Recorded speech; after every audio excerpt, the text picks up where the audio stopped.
Okay, welcome back to another episode of Hard Money Dispatch. I'm your host, Brian Nibley, and today we have a special guest. His name is Cole Stuart. Cole, how are you? Doing good. Glad to be on the show. Thanks for having me. So, what brought you into Bitcoin? This is kind of this is not something you hear in Bitcoin demographically very often, but my sister and my dad brought me into it. And I think my dad is not a boomer, but Gen X. So kind of weird because I am the millennial male and being brought in by my sister and my dad is kind of unusual just demographically. So they told me about it. I think actually my sister's husband, he was very into like Ethereum, and my dad started telling me about it, and it had never come across my radar. Even as a finance investing nerd, I was more of a boglehead or index fund guy, and yeah, it had never really come across my radar. And so they told me about it in 2017, I think in August. So it was right before the epic run up in the end of the year of 2017, and I pretty much just missed it. And I'm like, that's stupid. Warren Buffett doesn't like it, so I don't like it. Then I saw like the price kept going up, and I was like, I have FOMO now, so I'm just going to throw $2,000 into it and see what happens. Of course, I thought I missed the boat on Bitcoin. I bought Ethereum mostly, turned $2,000 to $8,000, so quadrupled my money. Meant to sell, meant to pull it out, but I didn't. And over the next 6 months, that 8,000 turned into 500, and I just sat on it. And then I didn't do anything until 2021. It finally kind of, Ethereum came back. I had bought 3. All of a sudden, I had $12,000 from my 500. And at that point, I was like, maybe there's something here. I should dive a little deeper. So that's kind of how I got started, was, like kind of normal through altcoins and FOMO and just trying to make a quick buck. Yeah, everybody has the sort of cycle that they go through from initial discovery to learning more and more. So what would you say now that you've gone through those initial first phases? What do you see as the most important thing besides number go up, which does matter, and we'll get into why it matters for quality of life and financial health a little later. But again, what would you say besides that is the most important thing to you? Yeah, I came for the money, and I stayed really for the freedom, because I saw some charts that just affected me. I was part of the FIRE movement, stands for Financial Independence, Retire Early, which had a moment in kind of the mainstream a couple of years ago. It's kind of since faded away. It's gotten a lot harder to do that, the FIRE movement. Traditionally, it's like, stocks or real estate, and just with all of the massive inflation, it's a lot harder to do. And I've been chasing it for 10 years, since I got out of college, and I'm still not FIRE. I thought I would be, financially independent by now. And even with Bitcoin's help, I'm still not there. But yeah, I came for the freedom, really. And what I noticed is just that, I want to say it was Mitchell Askew, who works at Blockware, that shared the chart of the S&P 500 overlaid with the money supply, and also real estate with the money supply, and how tightly correlated that was. And I was just like, oh my gosh, it's all fake. It's completely fake. I feel like I'm getting ahead. Well, that's the thing, is I thought I was getting ahead. Mentally, I thought I was getting ahead. And then I realized mathematically, I'm just treading water and I'm not getting ahead. And that was kind of devastating at the time. It completely changed my worldview. I kind of became of the opinion like index investing is anti-American. It's stupid, Yeah, it just doesn't make sense to me anymore. The stock market, knowing what I know now, just going back doesn't make sense. So I came for the money, I stayed for the freedom, and I still think Bitcoin will continue to go up and serve its purpose, serve what it was created for. Maybe beyond what it was created for, because really it was a peer-to-peer electronic cash system. I don't know if Satoshi actually envisioned what it would become as an inflation hedge, or some say not a hedge, as Parker Lewis says, but a solution. I don't know. Like it does change how you see the world once you get underneath a few layers deep and realize just how the world works and how money works. Absolutely. I want to come back to that more soon. But you made a really interesting statement there saying that index investing is anti-American. Do you care to elaborate on that, why you think that's the case? I'm trying to think how I came to that conclusion a little bit and the reasoning behind it, because I kind of forgot. But, it kind of doesn't make sense to just blindly pump money into companies. There's a lot of zombie companies out there, and they're in the index fund. Like Macy's. Am I bullish on Macy's? No. But if you buy the S&P 500 in your index fund, you're bullish on Macy's by default. Are you bullish on Western Union? No. I mean, even Tether has obsoleted them, and like Circle, USDC, USDT, these stable coins have completely obsoleted this. And then obviously Bitcoin too. But you're still pumping it. And It's anti-innovation, it's anti-American, and you just kind of keep the incumbents going and pumping them up artificially, and it stifles innovation, it stifles progress in a lot of ways. So that's kind of what I mean by index fund investing is anti-American. Yeah, I think it's hard to argue that. And at the same time, it feels like the safest, lowest risk option for people who don't know what they're doing. If they have some savings and want to grow it and are looking for like the lowest risk, the best risk to reward ratio thing, basically. And the way it's branded, of course, by Wall Street and pretty much any mainstream financial professional is look, you're never going to beat the market if you try to select individual securities. And everybody, 90 something percent of people who do that always fail in the long run. So just buy our index fund and pay this however many basis points fee and you'll be good and safe. So it's a hard thing, a hard sort of juxtaposition there because like a lot of that is true, but at the same time, it never used to be that way. I mean, index funds have only been around for what, 20, 30 years, something like that. Whereas before anyone who wanted to participate in the stock market, yeah, they had to choose companies. And even then, a lot of them would have chosen probably some of the big players anyway. But now we're at a point where not only, as you say, you're effectively bullish on some random, big box retailer by buying the S&P, but you're also, I forget how much, 80 or 90% of the gains in the past few years have just come from that Magnificent Seven, all the big tech companies, right? Yeah, So there's a monopolies. lot of problems there. For the one problem that index funds solve, which is making investing easier, simpler, lower risk for the average retail investor, it can create, all these distortions and these other problems sort of in the broader economy. So how do you, I guess it's kind of a big question, but how do you reconcile those two? Yeah, I mean that's the thing is once I understood this. So I actually to back up a little bit, and you don't have to do this, especially now. There's so much great content like this podcast, I'm sure, and so many more books and just so many things explaining the problem. But in 2021, I had bought a course. I spent $1,200, and it taught mostly about Bitcoin. It also taught about like Filecoin and these other random coins that have not done very well because most go to zero against Bitcoin over time and do not perform well. So that's kind of the nature just of altcoins. They have their shiny moment and then they fade away into the background as something new comes up. So, but yeah, like I was very hesitant. I was very, tiptoeing into Bitcoin because I saw the problem and I was like, so what are my options? If stocks are fake because of M2 and real estate is fake because of M2, and dollars you lose. I mean, you can start a business and somehow have wild success, which is really hard to do. You can go off the grid and like farm your own food or go to a trade and barter system. Like there's no way to really opt out of the system. Or you can buy Bitcoin and maybe gold and silver and like, there's analog and there's digital, and to bypass the system, there's no real easy way. So I guess what I came to realize, or how I came to think about things is, Bitcoin is just saving money. That's how I try to look at it. It's actually saving money because when you save in dollars, the pool of money is just growing. And so on a relative basis, you cannot, unless you are a super high income earner or one of these wildly successful business owners, you cannot really save your way out of how fast they debase the currency. I mean, you can in certain industries and certain businesses, but it's pretty hard to do. Very few people do it. Very few public companies are able to do it. But on a relative basis in Bitcoin, you can always have more Bitcoin than you had yesterday. You can always buy more. And on a relative basis, you are getting wealthier. And so it's just a better battery to me. I guess that's how I look at it. It's just savings technology. It adjusts to the expansion of other assets that are able to be printed out of thin air or houses that are able to be built, stuff like that. The other way I look at it, because some people look at Bitcoin as an investment, you can, and just in the effect that, less than 5% of the world seriously use it or have any serious allocation to it.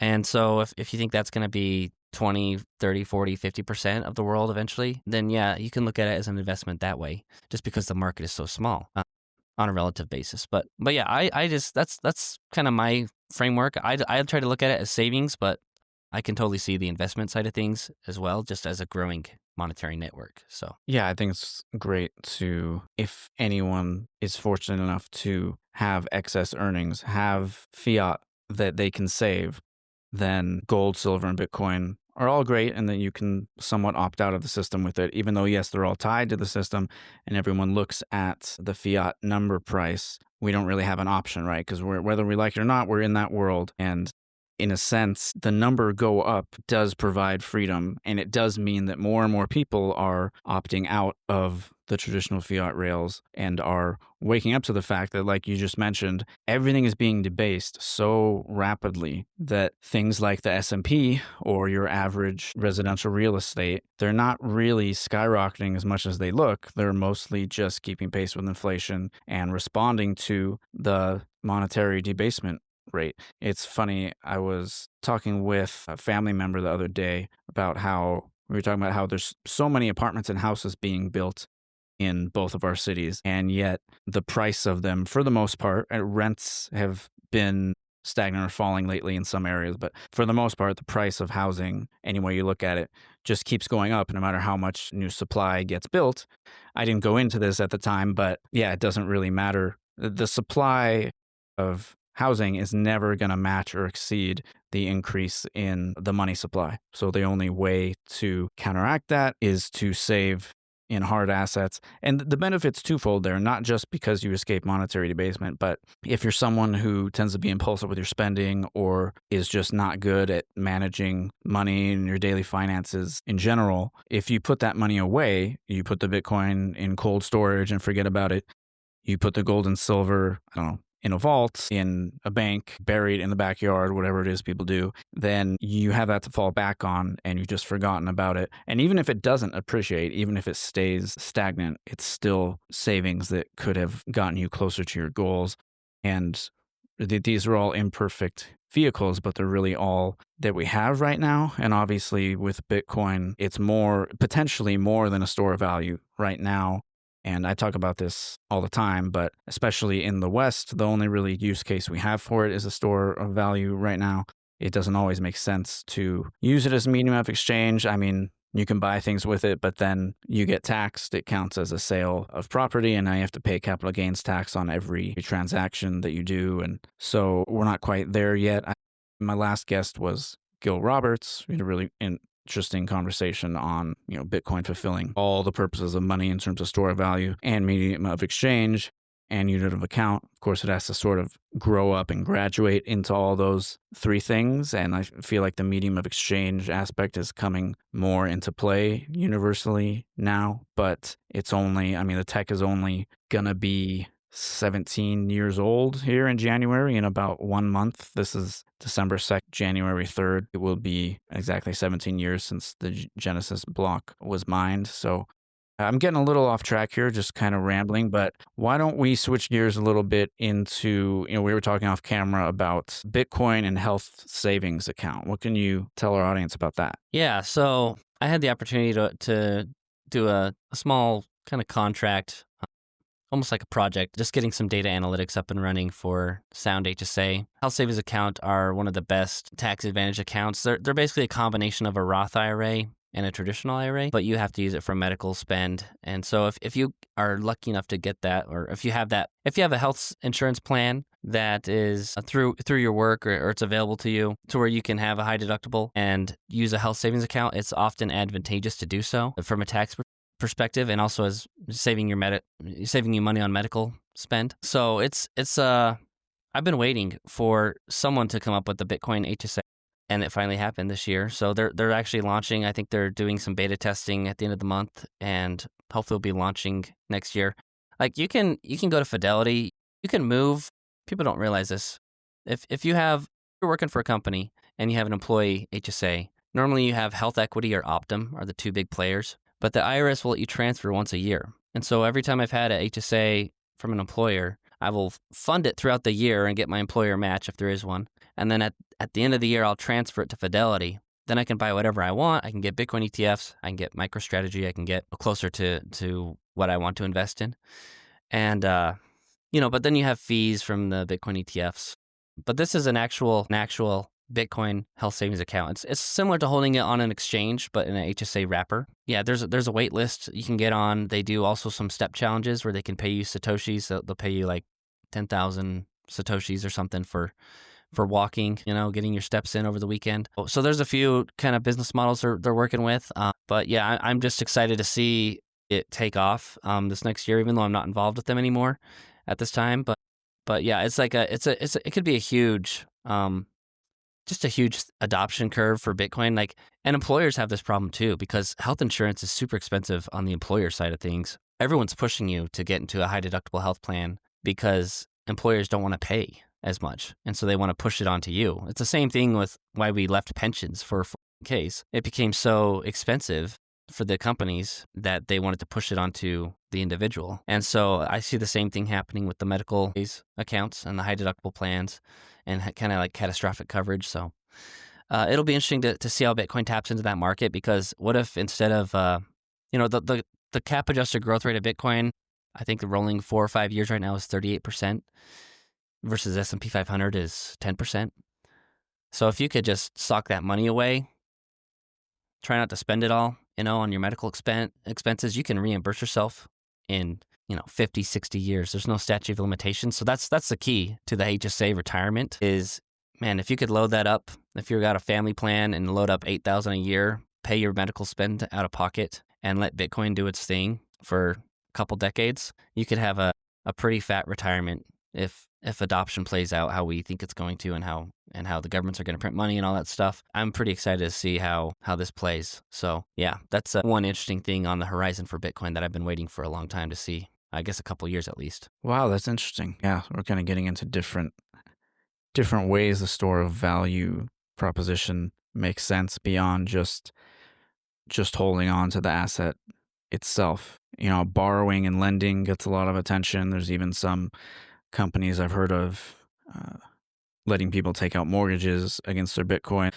It's I see it as sort of the transition into the medium of exchange, because using these kind of tactics, these tools, you're still using it as a store of value, but getting closer to a medium of exchange. I know a lot of people think we're going to go on this path where Bitcoin more or less just takes over the world one day and everything is denominated in Bitcoin and no one wants fiat for anything. I think if that is in the future, it's many decades, even generations away. So I don't really speculate on it too much myself, just focus on what's going on right now and where things are headed in the immediate future. But yeah, health savings account sounds like a great tool. How do you see it fitting into the picture of, you mentioned financial independence, retire early? Do you think people can do that without a health savings account, or does it help you reach the goal a lot faster, do you think?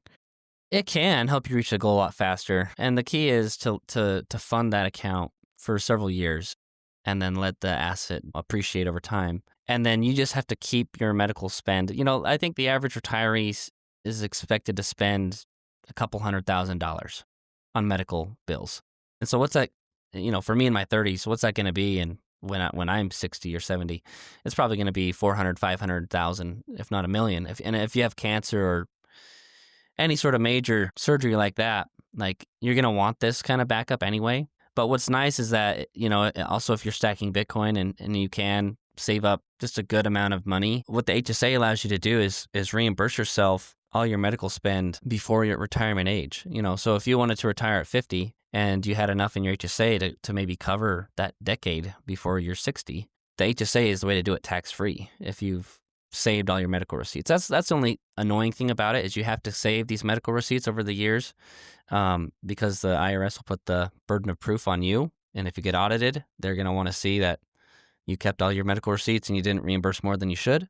But anyway, it's a good way to at least try to pull some spending forward, I guess, from a tax advantage account. I mean, you can get it depends on how granular you want to get, because you can buy cough drops with your HSA or Band-Aids.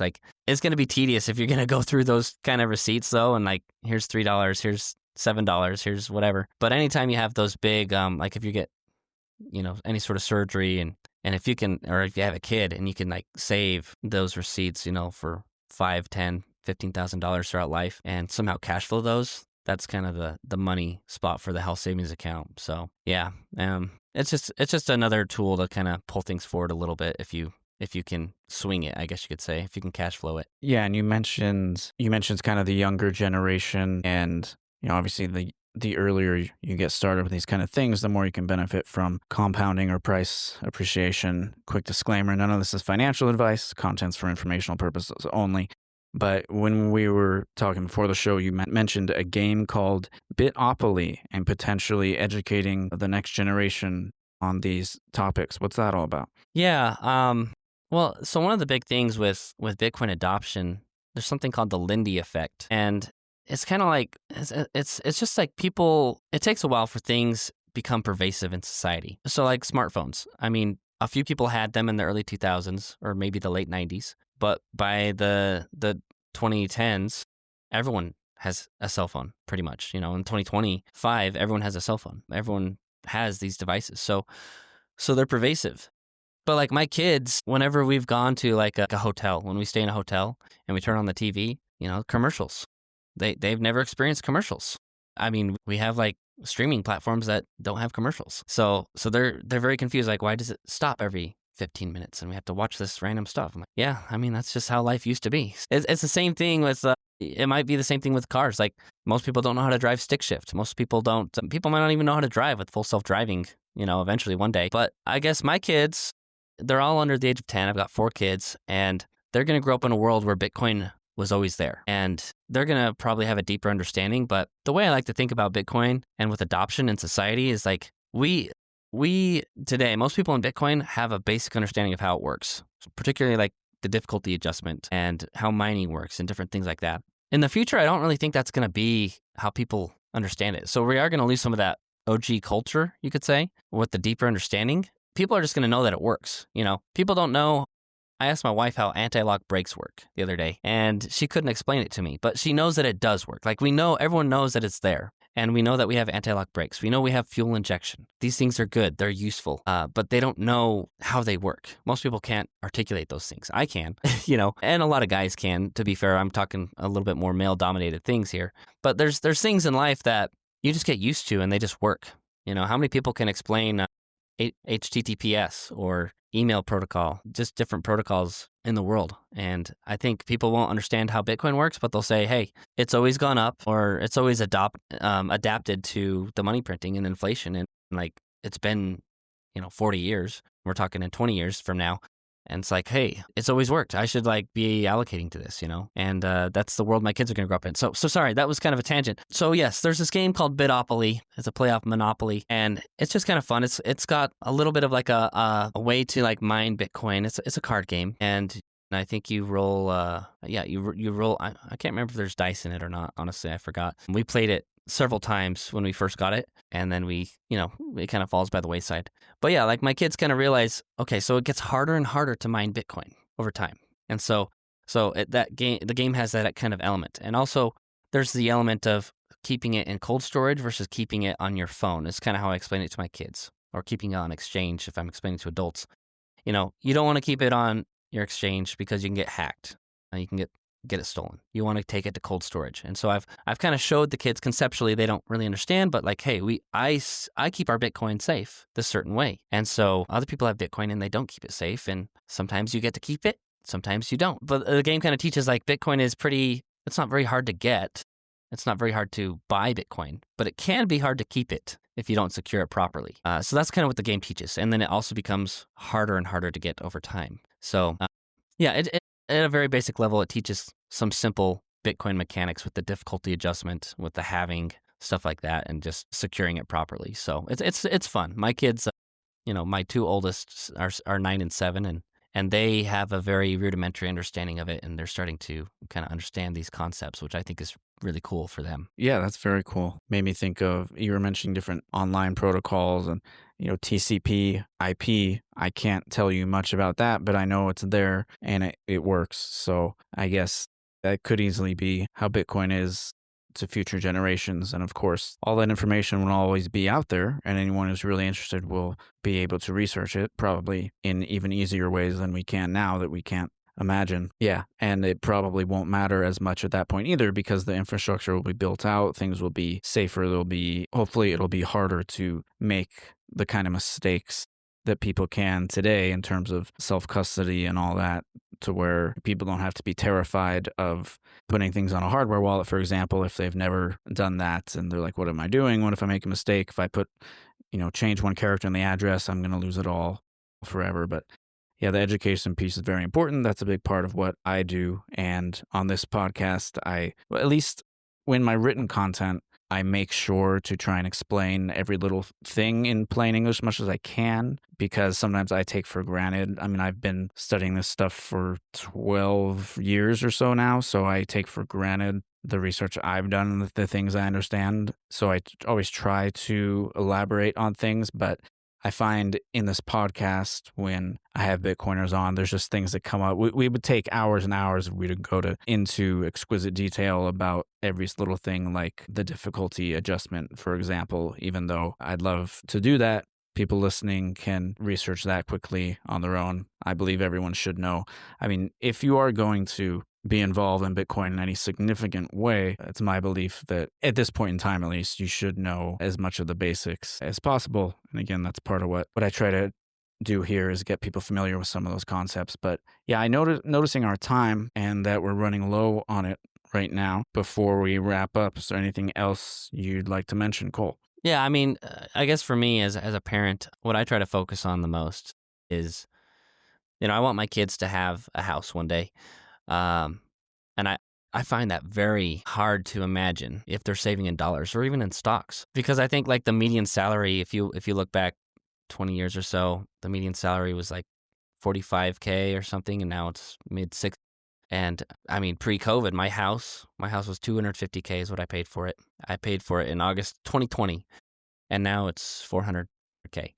So I mean, even for me, like it's hard, and I am somewhat of a high-paid tech worker, and my wife owns a business, and she makes a good living too. And we talk about buying land, and we've been saving up for several years, and it's pretty hard. So, like we're doing everything we can to get ahead and save more Bitcoin and generate more income. And I mean, since in the last 10 years, my income has just about doubled. I've job hopped quite a bit, not always on purpose, but I don't know that a lot of people double their income in the first 10 years out of college. And so, yeah, I mean, if it's hard for me in the FIRE movement, it's got to be harder for everyone else that's not saving in Bitcoin, because Bitcoin has done a ton of the heavy lifting for me. Just riding I got in 2021, kind of the middle of the bull market, and then I rode it up to 70. I looked like a genius, and then actually, I'll share this really quick. I used a home equity line of credit to get allocated. I had so much FOMO once it clicked. Like I tiptoed in, and then I HELOC'd into my position. I was like, I just got to get allocated, and it was great at 70. It was terrible at 15K. My wife was very upset. That was at the peak of the bull market in 2021. You took out It was in home the equity line of 40K credit. range, 40K range, we'll say. Okay, so getting there, but not In the quite middle of the like bull absolute market. peak, yeah. And I looked great for a little bit, and then I looked, it was pretty bad. And honestly, I was kind of counting on, like, we've never gone past a previous cycle high. So like people were saying it wouldn't break 20. It wouldn't break 20. We broke 20. I was like, oh my gosh, I'm going to be in a whole lot of trouble, with my wife. And obviously it's come back. Some of that cyclical nature has remained, although it seems like it's drifting from that. But oh yeah, I mean, it takes a while to build that conviction. It takes a while, but I really don't think, I think that's going to smooth out institutionally. It probably has to. There's more structured bidding on the asset. But yeah, I think my kids are going to have to save in Bitcoin. And I try to, we have little 3D printed business they do. We accept Bitcoin. No one has ever paid in Bitcoin, but they even know enough to show a QR code and take a Bitcoin payment. I guess that's kind of where I'm at with things. Is it's just hope for my kids. If they want to have a house, if they want to have a family, if they want the American dream, this is their chance. They need to be entrepreneurial. They need to think outside the box, and they need to save in Bitcoin. If that's all I can really teach my kids, then I feel like that's somewhat of a success. But yeah, I don't know how other parents do it, really, honestly, at this point. So yeah. That's great. One last thing, want to add that you mentioned quite a bit earlier would be to stay away from altcoins, because over the long term, they always lose 90 to 99% of their value versus Bitcoin over, the course of 4, 5, 10 years. So they're not something you want to hold for any length of time. And that can really ruin people. Yeah, definitely. It's a hard lesson. Okay. I think that's going to do it for this episode of Hard Money Dispatch. If you're listening, please, if you found value here, please leave a 5-star review on Apple Podcasts, Spotify, the listening platform of your choice. Check out the Brian Nibley YouTube channel and subscribe to the Hard Money Dispatch newsletter on Beehive. And we'll see you next time.